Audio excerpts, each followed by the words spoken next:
मराठी चॅनलमध्ये आपल्या सर्वांचं स्वागत. या व्हिडिओमध्ये आपण इयत्ता 12वी विषय भूगोल यामधील प्रकरण 3 मानवी वस्ती आणि भूमी उपयोजन याचा भाग 2 पाहणार आहोत. या अगोदर आपण भाग 1 मध्ये प्रश्न क्रमांक 1 ते 3 अभ्यासलेले आहे. यामध्ये प्रश्न 4 आहे, खालील प्रश्नांची उत्तरे लिहा. त्यामध्ये पहिला प्रश्न आहे, ग्रामीण वसाहतीची वैशिष्ट्ये सांगा. उत्तर आहे, ग्रामीण वसाहतीची ठळक वैशिष्ट्ये पुढीलप्रमाणे आहेत. त्यामध्ये पहिला आकडा आहे, ग्रामीण वसाहतीच्या स्थानांवर आणि विकासावर भूरचना, मृदा, हवामान, पाण्याची उपलब्धता यांचा प्रभाव पडताना दिसतो. दुसरा आहे, यामुळे ग्रामीण वसाहती विशिष्ट स्थानावर वसलेल्या असतात. त्यानुसार त्यांना पाणवठ्यावरील वस्ती, मैदानी प्रदेशातील वस्ती, डोंगर पायथ्यावरील वस्ती, डोंगर माथ्यावरील वसाहत किंवा रस्त्याच्या कडेने वाढलेली ग्रामीण वसाहत असे म्हटले जाते. तिसरा आकडा आहे, ग्रामीण वस्त्यांमध्ये नदी, पर्वत, विहिरी, शेते, वने असा नैसर्गिक पर्यावरणाचा प्रभाव जास्त असतो. चौथा आहे, ग्रामीण व्यवसायात शेती व उद्योग, पशुपालन, खाणकाम, मासेमारी असे प्राथमिक व्यवसाय प्रामुख्याने आढळतात. पाचवा आकडा आहे, ग्रामीण वस्त्यांची लोकसंख्या ही कमी असते, शिवाय तेथील लोकसंख्या घनताही 100 पेक्षा कमी असते. सहावा आकडा आहे, बहुतांशी ग्रामीण वस्त्या या विखुरलेल्या स्वरूपात आढळतात. अशा वस्त्या या प्रामुख्याने सुपीक मृदा असलेल्या नदी खोऱ्यांच्या मैदानी प्रदेशात आढळतात. सातवा आकडा आहे, काही ग्रामीण वस्त्या मात्र केंद्रीय स्वरूपाच्या आहेत. पाण्याचा तुटवडा असणाऱ्या वाळवंटी किंवा निमवाळवंटी क्षेत्रात विहिरी किंवा तलावाच्या भोवती केंद्रित स्वरूपाची ग्रामीण वस्ती निर्माण होते. आठवा आकडा आहे, ग्रामीण वसाहतींचे भूमी उपयोजनही वैशिष्ट्यपूर्ण असते. बहुतांश ग्रामीण वसाहतीत शेती हा प्रमुख व्यवसाय असल्यामुळे भूमी उपयोजनावर शेती क्षेत्राचा जास्त प्रभाव दिसतो. नववा आकडा आहे, मात्र त्याच वेळेस ग्रामीण वसाहतीतील भूमी आच्छादन हे मात्र नैसर्गिक पर्यावरणाशी सुसंगत असते. त्यामुळेच ग्रामीण वसाहतीतील भूमी उपयोजन जरी कृषी आधारित असले तरी भूमी आच्छादन हे प्रामुख्याने वनक्षेत्र, गायरान किंवा चराऊ कुरणे, मोकळी जागा, पडीक किंवा नापीक जमीन, जलक्षेत्र यांनी व्यापलेले असते. दुसरा आकडा आहे, वस्त्यांचा आकृतिबंध निर्माण होण्यासाठी कोणकोणते घटक कारणीभूत ठरतात ते सोदाहरण स्पष्ट करा. उत्तर आहे, वस्त्यांचे प्रत्यक्ष आकार आणि त्यांचे दृश्य स्वरूप व रचना यांच्या आधारे वस्त्यांचे प्रत्यक्ष दृश्य स्वरूप म्हणजे वस्त्यांचे आकृतिबंध होय.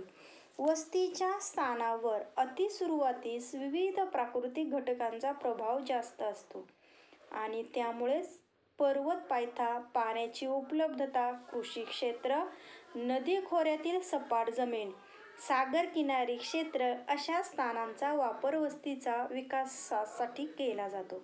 मात्र एकदा वस्ती आल्यानंतर त्या अवस्थेतील लोकसंख्या विविध व्यवसायांमध्ये कार्यरत होते.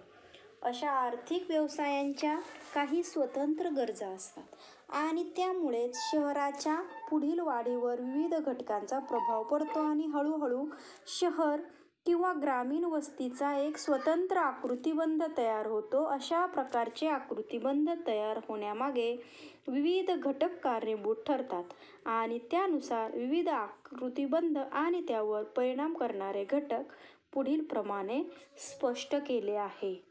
पहिला आकडा आहे, रेषीय आकृतिबंध. नदीच्या प्रवाहानुसार नदीच्या काठाकाठाने जेव्हा वस्ती वाढते तेव्हा काळाच्या ओघात त्या वस्तीला एक रेषीय आकृतिबंध प्राप्त होतो. जेव्हा नागरी वसाहत एखाद्या प्रमुख वाहतूक मार्गानुसार म्हणजे रस्ते किंवा रेल्वे मार्गानुसार वाढत जाते तेव्हा अशाच प्रकारचा रेषीय आकृतिबंध नागरी वसाहती नाही प्राप्त होतो. दुसरा आकडा आहे, वर्तुळाकार आकृतिबंध. एखाद्या तलावाकाठी वस्तीची वाढ झाल्यास ती वर्तुळाकार स्वरूपात वाढते. ग्रामीण वस्त्या विहीर किंवा तलावाभोवती वर्तुळाकार स्वरूपात वाढल्याचे दिसून येते. काही नागरी वस्त्या त्या स्थानिक राजाचा राजवाडा किंवा एखादे अत्यंत महत्त्वाचे धार्मिक स्थळ उदाहरणार्थ मंदिर याभोवती वाढल्या तर त्या नागरी वस्तींनाही वर्तुळाकार आकृती बंध प्राप्त होतो. तिसरा आकडा आहे केंद्रोत्सारी आकृतिबंध. एका प्रमुख केंद्राच्या भोवती वस्त्यांचा विकास होतो आणि वस्त्यांमधील सर्व वाहतूक मार्ग या केंद्रापासून सुरुवात होऊन बाह्य भागात विकसित होतात. अशा वेळी जेव्हा वस्ती वाढते तेव्हा त्या वस्तीचा आकृतिबंध हा केंद्रोत्सारी स्वरूपात दिसून येतो. चौथा आकडा आहे त्रिकोणी आकृतिबंध. दोन नद्यांचा संगम किंवा दोन प्रमुख महामार्ग आणि रेल्वे मार्ग जेथे एकत्र येतात अशा ठिकाणी जेव्हा वस्ती वाढते तेव्हा ती वस्ती या दोन नद्यांचा संगम किंवा महामार्गाच्या एकत्र येण्याच्या मधल्या भागात त्रिकोणी स्वरूपात वाढते आणि वस्तीला त्रिकोणी आकृतिबंध प्राप्त होतो. ते पाचवा आकडा आहे आयताकृती आकृतिबंध. आधुनिक काळातील नियोजित वस्त्यांची निर्मिती ही उभ्या आणि आडव्या अशा एकमेकांना समांतर जाणाऱ्या वाहतूक मार्गांना अनुसंधान केली जाते. घरे एका ओळीत आणि सरळ रेषेत असतात. सर्व वाहतूक मार्ग हे एकमेकांना समांतर असतात आणि अशा वेळी जेव्हा वस्तीची वाढ होते तेव्हा त्या वस्तीस पुढे आयताकृती आकृतिबंध प्राप्त होतो. सहावा आकडा आहे आकारहीन आकृतिबंध. वस्ती निर्माण झाल्यावर वस्तीच्या भविष्यकालीन वाढीवर जेव्हा कुठल्याही एका ठराविक घटकाचा प्रभाव न पडता वस्ती वाढत जाते आणि वस्ती पण नियमित स्वरूपात वाढते. घटकांचा प्रभाव न पडता वस्ती वाढत जाते आणि वस्ती पण नियमित स्वरूपात वाढते तेव्हा त्या वस्तूला आकारहीन आकृतिबंध प्राप्त होतो. अशी वस्ती सोयीनुसार आणि जागेच्या उपलब्धतेनुसार वाढत जाते. औद्योगिक क्रांतीनंतर बहुतांशी महानगरांची वाढ ही आकारहीन आकृतिबंध दर्शवते. पुढील प्रश्न पाचवा आहे फरक स्पष्ट करा. यामध्ये पहिला फरक आहे भूमी उपयोजन आणि भूमी आच्छादन. यामध्ये उत्तर पहा. भूमी उपयोजनावर प्रामुख्याने मानवी घटक प्रभाव पाडतात तर भूमी आच्छादनावर प्रामुख्याने नैसर्गिक घटक प्रभाव पाडतात. दुसरा आहे वस्तीचे सुरुवातीचे स्थान हे भूमी आच्छादनावरच अवलंबून असते आणि एखाद्या जमिनीवर जेव्हा क्षेत्रावर निसर्गतःच असलेल्या गोष्टींना भूमी आच्छादन म्हटले जाते. तिसरा आकडा आहे मात्र काळाच्या ओघात जसजशी मानवी वस्ती वाढत जाते तसा आपल्या गरजेप्रमाणे मानव भूमी आच्छादनात बदल घडवतो आणि तेथील जमीन आपल्या विविध उद्देशांसाठी वापरतो. तर भूमी आच्छादनात निसर्गतः तयार होणारी पर्वत, पठारे, दऱ्या यांसारखी विविध भूरूपे, नद्या, सरोवरे, तलाव यांसारखी जलरूपे, वनक्षेत्रे, गवताळ प्रदेश अशा विविध प्राकृतिक घटकांचा समावेश होतो. तर चौथा आहे अशा प्रकारे मानवी हस्तक्षेपामुळे भूमी उपयोजनात किंवा वापर पद्धतीत झालेला बदल म्हणजे भूमी उपयोजन होय. यामध्ये दुसरा आकडा आहे ओसाड भूमी आणि बिगर शेतीभूमी. यामध्ये उत्तर आहे उंच सखल जमीन, ओसाड वाळवंट, नदीच्या घळीचा प्रदेश किंवा नद्यांचा दरी प्रदेश आणि सर्व प्रकारची नापीक जमीन यांचा ओसाड किंवा अनुत्पादक वर्गात समावेश होतो. कोणतेही आधुनिक तंत्रज्ञान वापरूनही अशा जमिनीत शेती करता येत नाही. बिगर शेतीभूमी ग्रामीण वस्तीतील घरबांधणी, रस्ते, कालवे, उद्याने, दुकाने, शाळा अशा कृषीतर जमिनीखालील क्षेत्राचा समावेश बिगर शेती वर्गात केला जातो. तिसरा प्रश्न आहे केंद्रोत्सारी वस्ती आणि वर्तुळाकार वस्ती. यामध्ये पहिला आकडा आहे केंद्रोत्सारी वस्तीमधील एका केंद्राच्या भोवती वस्त्यांचा विकास होतो आणि वर्तुळाकार वस्तीमध्ये एखाद्या सरोवराच्या किंवा तळ्याच्या आजूबाजूला वस्ती गोलाकार आकार किंवा वर्तुळाकार वस्ती होत असते. दुसरा आकडा आहे या केंद्रबिंदू वस्त्यांच्या विकासातील महत्त्वपूर्ण भाग असतो. तर वर्तुळाकार वस्तीमध्ये पाण्याच्या उपलब्धतेनुसार घरे जवळजवळ असतात. यामध्ये चौथा शेवटचा आकडा आहे केंद्रीय वस्ती आणि विखुरलेली वस्ती.